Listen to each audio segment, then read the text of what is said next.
Jonesy and Dwayne. Dave Chappelle, 3 a.m. in the ghetto. In the ghetto. Chappelle's special that this clip is from was the first special that I had ever memorized. Word Oh, for wow. word. Nice. Like all my buddies Right. in college could repeat this verbatim. Gun store, liquor store, gun store. Where the fuck you taking me?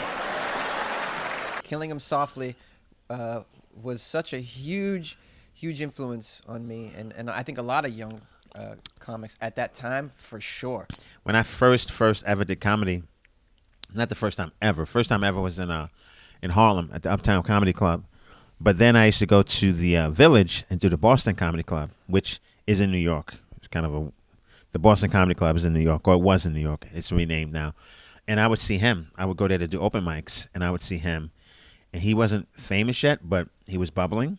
He would always just kill. I remember some people I worked with at the time came, and I did all right, and they were like, who was that guy? Because he was already... But he was a kid, correct? Kid. He was younger than me, but he was, probably young 20s or whatever, okay. Something like that. And he just had such great timing. He would come there. You could tell he was working on a bit. I don't know if this bit ever made it to any of his specials. First bit I saw him do was about going to the movie theater and trying to get a hot tea. And a black woman she didn't understand why you'd order tea at a movie theater. And you really relate to the hot tea bit, because I don't know if our listeners know, Dwayne he's the biggest fan of tea I have ever met in my life. See? And this is Lipton. I'm slumming today. And so I was a big fan of his, and I don't think he even knew who I was. I've met him since. I still don't know if he knows who I am, but I was a big fan from then, right? So that was like a summer in the 90s, and I would just... he would drop by the Boston Comedy Club sometime. He wasn't super famous, but he was getting there. And then I realized a lot of comics were copying him, and it was him and Attell at the time. You could tell a lot of people were influenced by them. Later on, it became Patrice. And so I watched him. I thought he was hilarious. And then when I really, really started to get some steam going, I kind of stopped watching him. Just because I didn't want to be overly influenced. But I knew something in me was like, if I keep watching this guy, I'm going to try to be like him. Yep. And I think a lot of comics are really, like I said one episode, I alluded to maybe me influencing people. Chappelle has influenced a lot of people. And some people are borderline just jacking his style, swagger jacking, not his jokes. But it's fine. I mean, he's inspired a generation. Like Eddie Murphy did before him. This clip is great. This is you suggested the limo one. Yeah. The limousine in the ghetto. It's great. I travel now, I used to think D.C. had the roughest ghettos in the country. Nah, nigga, I have seen some shit now. Oh, there's some rough areas outside of D.C. Yeah, everybody should go to the ghetto. I was taken to the ghetto one time. That's the worst. When you get taken and you're not expecting to go. Usually you want to know when you're going to the ghetto, like, I'm going to see some wild shit. I got to prepare myself. I'm going to see something crazy. When you're taken, it's different. I had a limousine driver. It was after a show. It was late at night. It was like 3 in the morning. I had a limousine driver. He was a nice guy talking to me and shit. Oh, hey, where you from, dog? D.C.? Word? That's a rough city, man. And his cell phone started ringing. Hold on 1 second. Hello? Oh, what's up, nigga? What? What the fuck? Slow down. What? What the fuck? No! No! No! Fuck that, nigga. Fuck it. I'm on my way.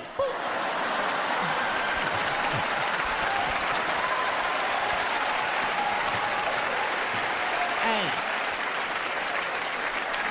I gotta make a stop real quick. At 3 o'clock in the morning. I didn't know he was taking me to the ghetto at first. I started looking out the window. I was like, what the fuck? Gun store, liquor store, gun store. Where the fuck are you taking me? This don't look good. He didn't say shit.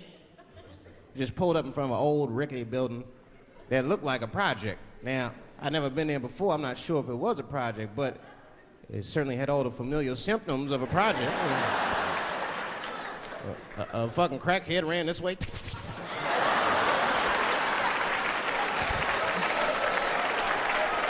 And then another one jumped out of a tree and shit. The driver said, I'll be right back. And left me. Took the keys with him and just left me. At 3 o'clock in the morning, in front of a project, in a fucking limousine. This was not good. I was like, man, I gotta look around and see if I can see some landmarks and figure out where I'm at. Might have to escape on foot. Now, this is when I knew I was in a bad neighborhood. You only... I'm sorry, I just want to say, escape on foot. Like, people don't understand, like, it's all about the words you choose to use. You know what I mean?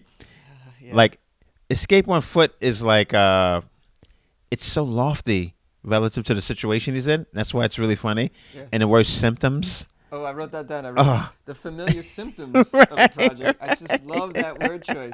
It's really, to talk about the projects in that kind of language, it's just the juxtaposition of that is so great. He chooses words. Before he gets into this bit earlier, I skipped past it, but he says something about, he's trying to describe how life is kind of dull, but he chooses the word flimsy.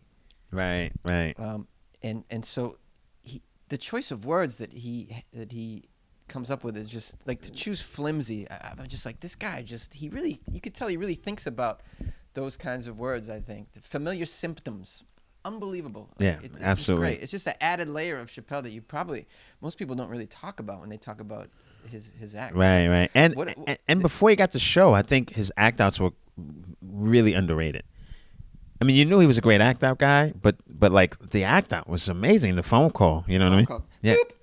I gotta, like so perfect, so well done, so great, on point. I just love the it. crackhead, like he made it like a horror movie, like jump. That's a very horror movie kind of. In fact, you mentioned the choice of escape on foot is like also like he's kind of putting us in a horror, like that's something you hear in a horror movie, right? Right. Escape on foot. Exactly, like, to him, exactly. This is a horror movie, and he's painting that picture for us. And in a horror movie, yes, you should escape on foot, as he's considering. It's great. See this in the worst neighborhoods. Remember, it's 3 o'clock in the morning. It's 3 o'clock in the morning. I look out the window. It was a fucking baby standing on a corner. Look at this. And the baby didn't even look scared. He was just standing there.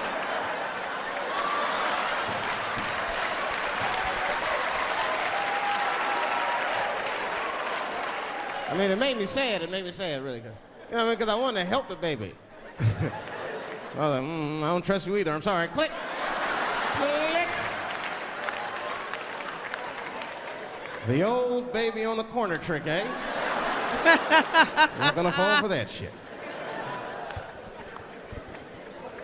Where's this limousine driver? I start feeling bad. As time goes by, I start feeling worse. Like, man, what is wrong with me? What the hell's wrong? I'm scared of a baby. And this baby could be in trouble. He might need my help. I gotta do something. But I wasn't gonna get out the car. I'm serious, man. I just cracked the window a little bit. There's an old limousine. I can roll it down.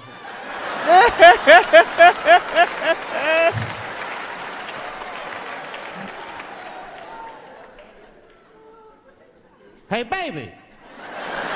Baby, go home, man. It's 3 o'clock in the morning. What the fuck are you doing out? The baby said, I'm selling weed, nigga. I said, oh, shit.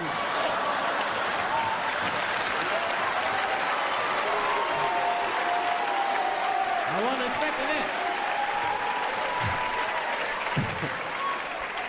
I'm sorry, I had to buy 2 bags from him to calm my nerves. Let me get 220. And you know what's great about this is he's rocking this crowd. You can see the crowd is predominantly black. Rocking the crowd. And I think it's because Chappelle is a guy who can do any room. Let's be clear, right? But he came up in like D.C. black crowds, but then in New York he was doing, most of his comedy like in a village and stuff like that. I remember the conversation I had with him when I first started. I was saying, I perform at the Uptown Comedy Club. Do you go up there? And he was like, nah, they don't pay. You know what I mean? So that's where he was at. That's the level he was at already. Okay. But what I'm saying by that is that like he's got the great, it's like an amalgamation of sort of a mainstream style with the urban quote unquote black style. And so when you combine it, it's lethal. It's absolutely deadly because it's like it's the conciseness of what you would do on a talk show or what you would do in a mainstream room. The concise sort of like setup punch, just to stand with the energy, subject matter, and just elasticity, the freeness of a black room. I think people don't understand like if you see him on Def Jam, his first Def Jam, he does really well, but the other acts are like a little bit dirty, a little bit more ghetto than he is, but his preciseness and his skill gets him over, and that by this point he's got it all worked out, and it's like his skill with the subject matter it's just a great, and what's beautiful is that whatever he's doing in this exact moment, the crowd isn't questioning if he's black enough, which happens.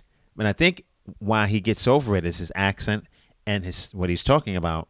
He's like letting you know, yo, I'm in the hood too. Yeah. You know what I mean? But you could easily mistake him for like, you look at Half Baked and things like that. He just seems like a guy that's black, but not like steeped in the culture. Yeah. And this kind of certifies that he is steeped in the culture. You know what I mean? Like, and of course, Chappelle leads in with saying, I'm from D.C. Right, and then he right. repeats it again to the limo driver. Right. Oh, D.C., that's a rough place. Yeah, it's Right, like, right. Okay. Exactly, Yeah, exactly. yeah. I've seen some ghettos. Well, now I'm going to take you to a ghetto that you've never seen before. This ghetto features a baby. right. Got back in the car and rolled me a joint, man. That shit was scary, man. Every once in a while, like a crackhead would come up to the car and look in the window. It was like Jurassic Park and shit. He'd be looking on the car. Hey, get out of here, cracky. That baby was still standing there, man. Then I started feeling bad again. Yeah, weed make you feel guilty sometimes. Man, what is wrong with me, man? I have just bought weed from an infant. I can't condone this kind of behavior. What am I thinking? I can't let the fear ruin my morals. Did I stop it right in the middle of him buying the weed? Got to do something. It's okay. We know it.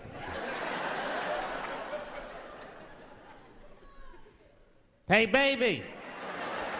Stop selling weed, all right? You got your whole life ahead of you. He said, fuck you, nigga. I got kids to feed. I said, God damn.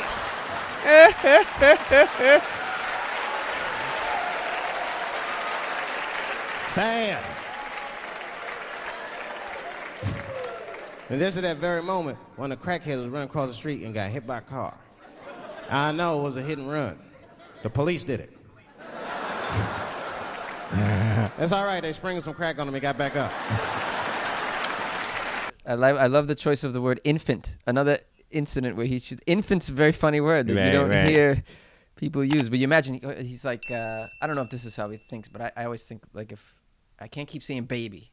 The baby's been the punchline of Right, exactly. so many times, every time he rolls down the window, baby. So now let me choose a different word. Infant, hilarious word. Right, absolutely. I love that. I don't know if he was thinking that, but to me, that word pops. Absolutely. And the thing is that when he says I got kids to feed, it's hysterical because a baby can't have kids. Excuse me, but it's also hysterical because I think this feels like a story that happened on some level. And that person on the corner was probably 10 or 12 or 13. Yes. And so just playing with the age a little bit just makes it more hysterical. Because even if the person on the corner selling weed was 12, 14, they're still a baby. Yeah. And so that's why saying baby just paints the picture of whatever age they were, is someone who shouldn't be out at 3 a.m. selling weed. Yes. You know what I mean? Yes. And we've talked about this before on the show where like a lot of times we're asked in your act, is that true? Like, no, I've in some way I usually will exaggerate it. And it's completely permissible to exaggerate. To say that it's a baby, we all know it's not a baby, but like, right, exactly. It's probably like you said, it was probably like a 10-year-old, 11-year-old, maybe he's seen a kid in the middle of the night on the corner in front of a project. It's probably something that he's probably seen. But let's take it to this other level because it really ramps up the comedy. Absolutely. The thing too is that it's this hood thing, and it's everyone. What I was gonna say is, if you're from a hood, right? Like I'm from Brooklyn, I'm from Coney Island. I spent a lot of time in East New York, Brooklyn, which is crazy. They're both crazy. 80s, 90s for sure.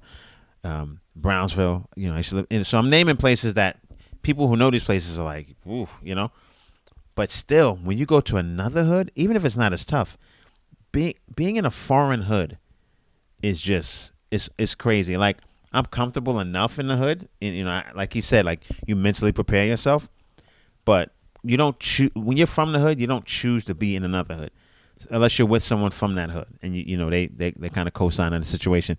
To be dead up in the hood that's not your hood, that's a scary thing. It's scary for anybody, and it's almost scarier if you're from the hood because you know what goes down, and you're like, shit, I can't. You know what I mean? So it's a great bit, and like everyone in that crowd completely relates to everything he's saying, but at the same time they can't guess what he's saying because he's got enough.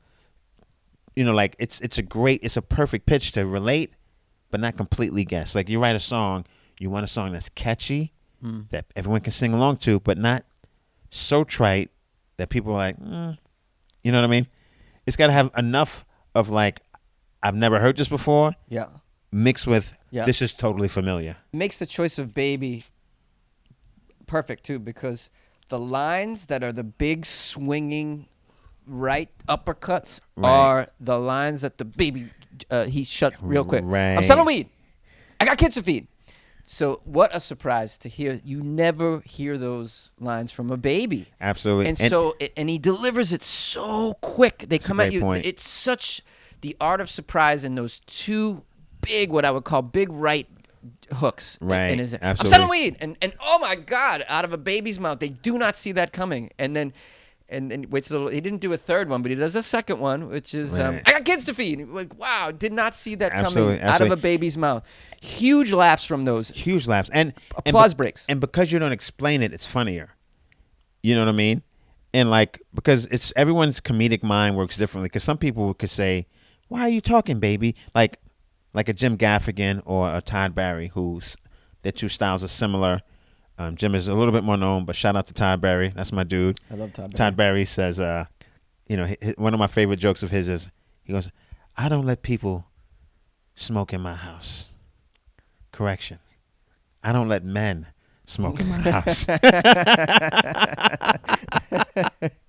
love that joke. But like, that's a good Todd Barry impression too. Very soft spoken and slow like that. And the fact that the Baby's lines are short and he doesn't explain them, it's even funnier because if the Baby says anything else, and I know this is like we're overanalyzing it just a wee bit, but bear with us.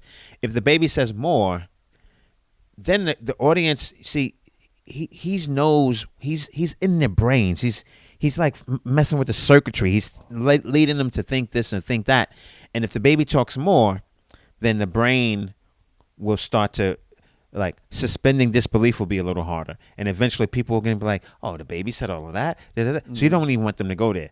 So the Baby doesn't say much. What are you doing? Selling weed. Ha, ha, ha. Back to me. Yep. I got kids to feed. Back to me. And so you never have to, even though the Baby thing is an exaggeration, he doesn't give your brain enough space to be like, come on, man, no Baby was like, it's not even, because that's not what it's about. Yeah. You know what I mean? So by being quick about it, it brings you back.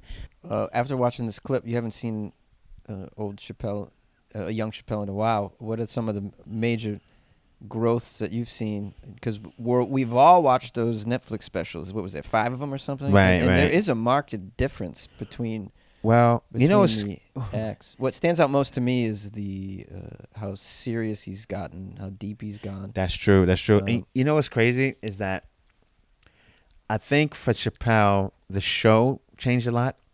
I think the two milestones, as I see it, as a person who doesn't know him that well, is Nutty Professor, okay? Because he's done some things before that. He had a short-lived sitcom. He had Half Baked, but Nutty Professor was like boom, and then the Chappelle Show. These two things, both, even though he was comedic famous, because people who love comedy loved him, but those two things just thrust him into the light so much that I think both times it elevated his comedy, because both times he wanted to take back his comedy, and I may be putting words in his mouth, but I'm taking this not from like I'm seeing him on stage, and I remember after Nutty Professor, I must have been in New York maybe with Patrice O'Neill back in the day, and I remember whenever he was brought up, he didn't want you to say anything about Nutty Professor, because it got to a point where that character he did, people wanted him to do that character on stage. Yeah, And for and those people viewers who don't may not have seen it, on the Nutty Professor, he plays a comedian at a club that's trying to make that gets heckled by Eddie Murphy. Eddie Murphy's on a date and gets heckled by Eddie Murphy, and he acts weird and crazy. He's like he's like doing comedian. he's doing like a Def Jammy impression kind of thing, and it's just very goofy. And he's even wearing fake teeth, I think, or something. He's got I think so. And so then after the Chappelle show, you get that again. So when you see him do comedy now, I think it's sort of like it's him taking back his voice, because people want him to be like, I'm rich, bitch, and all of that. And so I think it pushes him. It seems like it pushes him into this uber truth thing. One, he doesn't have to prove he's funny anymore. But two, he just wants to. It's like you see Bob Saget.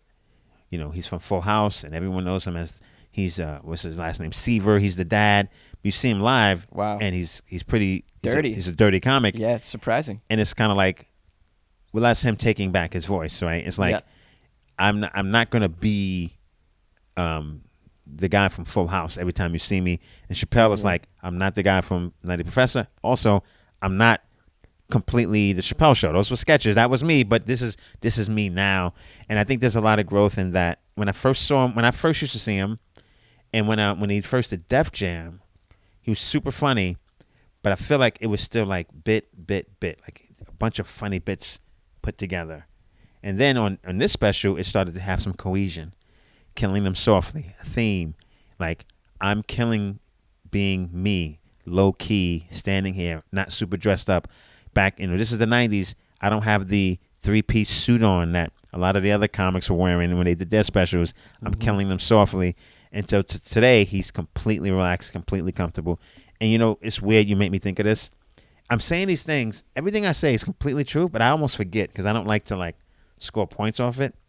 But I was actually at the Gotham Comedy Club, okay? The old one? I want to say it's the new one. This time, he had just got back from South Africa. We were downstairs, and I was talking to him, and just said, I'm a big fan, whatever, and, we know each other from this, that, and the third. And he's talking, he's cool. And what he said to me, I think, is really clear in these last specials he did. But what he said to me was like, eventually you get to the point where it doesn't matter if they laugh or not. You don't care. And I understood what he meant, but I would say I'm still not at that point, only because I haven't seized that. I haven't been like, fuck y'all, I don't care. Either that, or I don't have the luxury to just not care.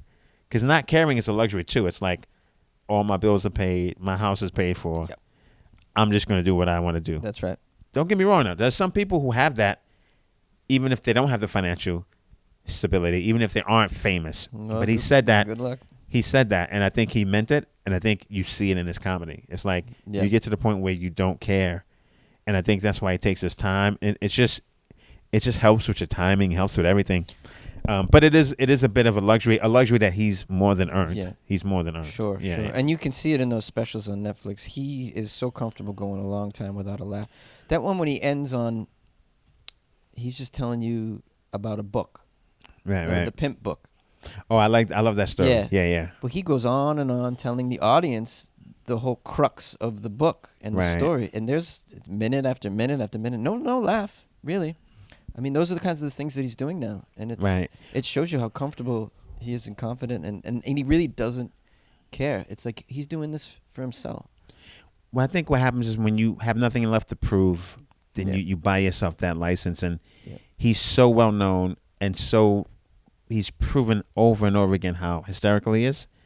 And even with those specials, he's going to be funny.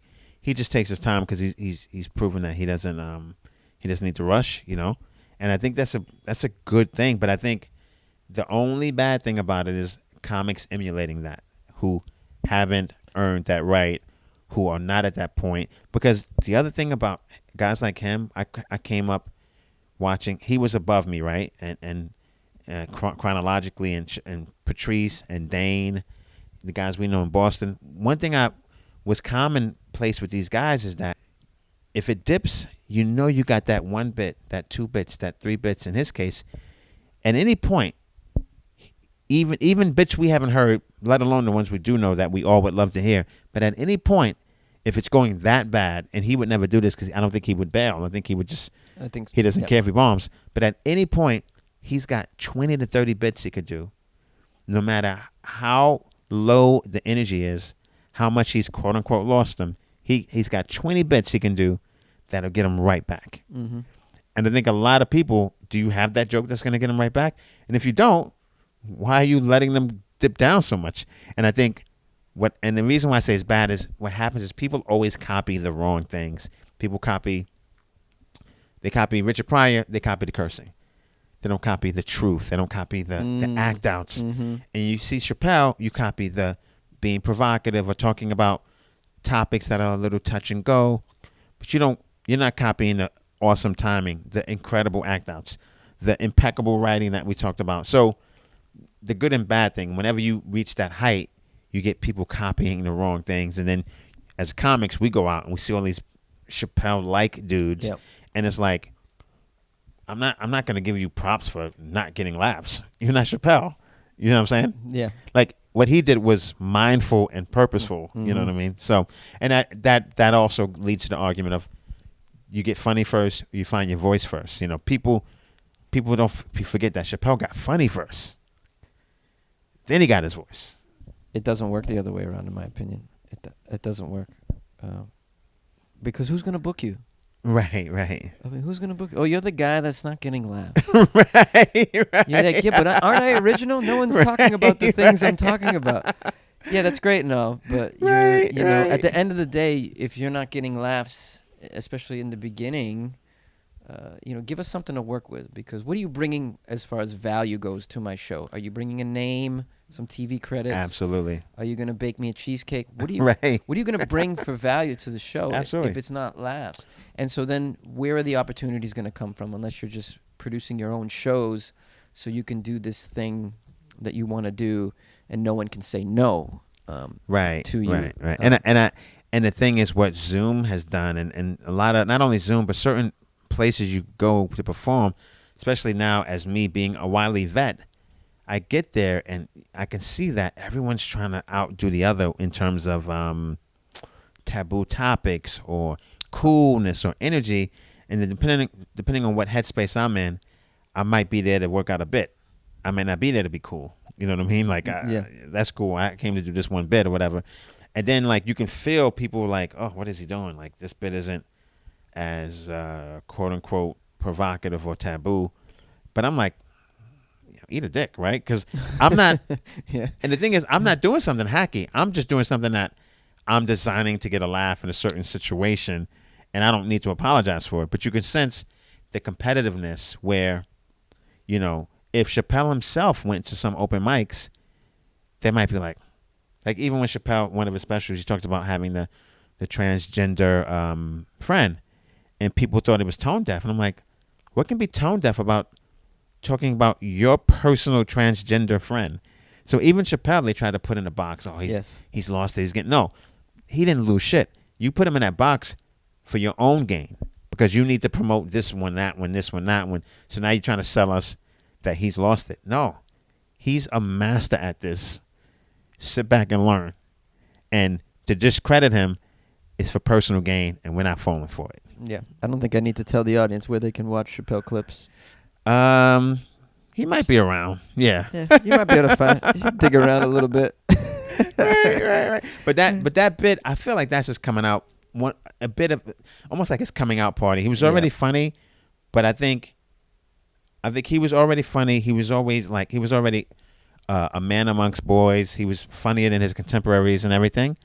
I feel like this special, but that bit, even within the special, that like ascended him to like, okay, now you have to talk about him with Eddie Murphy, Chris Rock. You know what I mean? Like, he was hysterical. He was already funny. He was on his way. Mm-hmm. It's like when Steph dropped, I think he dropped 55 on Miami when they had LeBron. And it was like, okay, this guy's here to stay now. You know what I mean? Like there's these moments that propel you, and I think I'm so glad we did this bit because he's so in sync with the crowd. You know what I mean? And I feel like almost too, not to go on about it, but do you think there could be a part of him where he's had these moments where he was killing and the crowd was hanging on his every word, and then as a comic you have to fight the urge now that every show needs to be that. So if he's smart, he's like, you know what? I did that. That might happen again, but I'm not going to go for that because now I'm chasing it. You know, and that happens with us. I don't know about you, but I'm sure it does. Like you have 2 shows on Saturday, for instance. First show, you just murder. And now the second show, Saturday, you want it to be like the first show. It's a whole different set of environment, set of circumstances. It's later, different crowd. And now you're doing well the second show, but you're on stage feeling like you're not doing well simply because it's not as good as the first show. Mm-hmm. And so if you're a guy like Chappelle, who you guys want to see me kill, I've killed. And he does kill in the specials, but I just think if you chase it, then people are going to tell you're chasing it. And so it's good to see him in this different space. But I think other comics who are not Chappelle shouldn't feel pressure to be, for every joke to be provocative or thought-inducing. You're like, that's great if you get there, but just be funny. Maybe this is an okay analogy, but in music, to get radio play, you can't be Led Zeppelin. Like Led Zeppelin's songs are too long. Right. There's a 3.5-minute guitar solo. Exactly. Now, if you want to make that kind of music, great, that's fine. But don't expect you to have this wide release, wide appeal, to get mainstream radio play, to make a lot of money from Spotify, because people aren't going to play your 12-minute long song and listen to your 5-minute long guitar solo, which this is kind of is that accurate? No, that's an analogy. That's a perfect analogy. It's perfect because now if you're Led Zeppelin and you have like Fooling in the Rain, or you got those radio hits, now you can do what you want. Oh yeah. You know what I'm saying? Yeah, sure. And people forget George Carlin was like had a weatherman bit and he did impressions and that's right. Just really funny stuff, but more like in the middle of the road type stuff. And then as he got known, he transitioned to the George Carlin we know now. Yep. And so, but Chappelle did too. Like if you see Chappelle, young HBO comedy special, Def Jam, he's just a funny dude, And he's representing where he's from. There's always some hood jokes or DC. There's always that element, but the crux is to be funny, and then it just grows and grows and grows till he gets his voice. But I think what happens is social media and marketing has just let everyone feel like everyone's importance is a little bit higher than it should be. So everyone is trying to be, no one wants to be a basic bitch, right? Mm-hmm. And I think that becomes a problem because it's like you have to be extremely basic to not be basic. You see what I'm saying? Like you have to shoot 1,000 free throws. You have to shoot 1,000 3-pointers, standing still, basic shot. And once you master that, now you can shoot off the dribble, you can move around. And I think people shun being basic, but basic means building blocks, and you build on that. Like Jimi Hendrix probably mastered the scales, of course, before he went crazy. Jimi Hendrix learned playing twist and shout. Yeah. Yeah, exactly. Before he did all that crazy shit. If you haven't seen Killing Him Softly, I just assume everybody has, but maybe some people haven't seen Killing Him Softly. You can find it just about anywhere. I think the whole special is even on YouTube. Watch it and then compare it to the more recent Netflix specials, and you can they're a great juxtaposition. You can see a marked difference in him between young Dave and older Dave, the way he's found his voice and the risks that he takes now, and the I don't give a fuck attitude. It's but beautiful. Still delivers. But still fun. It's like seeing when he was alive, like the difference between seeing Prince at the Staples Center versus seeing Prince at like the Hard Rock Cafe or some little bar and he just popped up and you didn't know he was going to be there. It's a different Prince, right? He's still great, but it's a different experience. Yeah, fabulous. And Yeah. if you have a comic that you love that you want us to watch a clip of, just post it in the comments or send a direct message or use the email that's in the description. Thanks again.